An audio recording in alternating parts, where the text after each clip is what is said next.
Pessimism, the deadly disease of always looking on the bad side, the problem side, the difficult side, checking all the reasons why it can't be done. The poor pessimist leads an ugly life. To the pessimist, the glass is always half empty. To the optimist, the glass is half full.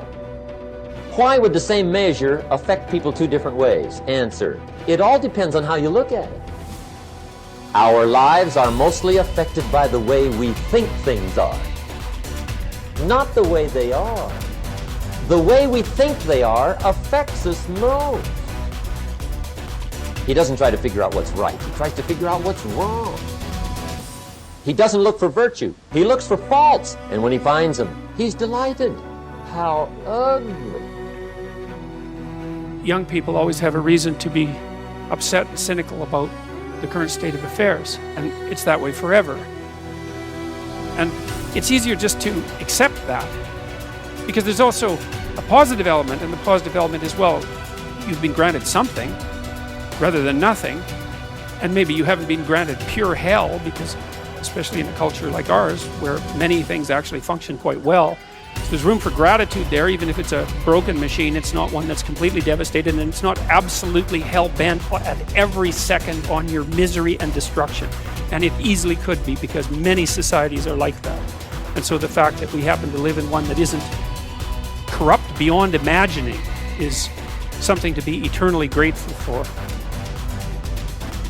And the affirmation for this principle is, I am deeply thankful for all that I've received, and I enjoy giving to others in the spirit of love and service.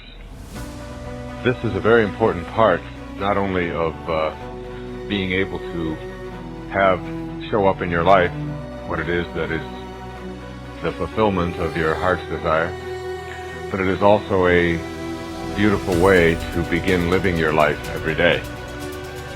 There's an old saying that says, if you're not generous when it's hard, you will not be generous when it's easy. The healthiest of all human emotions is gratitude. I said, you go down that list. I like my job. I love my job, rather. That is a way of gratitude. You'll sleep better the first night. Tomorrow morning, when you get up, get back in front of the mirror just before you go to work.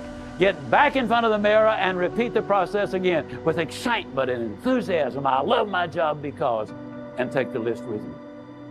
Because the reality is, you see, you will have started to change from a fault finder to a good finder.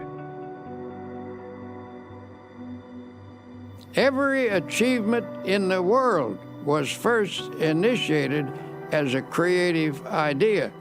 First the idea, then faith in it, then the means of implementing the idea.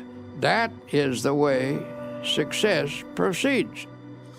Here is the idea. What is your present trouble? Your trouble is that you lack everything, don't you? You lack money, you lack subscribers, you lack equipment, you lack courage. And why do you suppose you lack everything? Why, simply because you're only thinking about what you lack. You are constantly thinking lack thoughts, and you have thereby created a condition of lack. If you constantly think about what you don't have, you keep creating the conditions that keep you in this state. By emphasizing only what you lack, you've frustrated the creative forces that can get this project really rolling. From the standpoint of doing a lot, you've been working very hard. But you fail to do the one all-important thing that will lend power to all your other efforts. You have not employed positive thinking.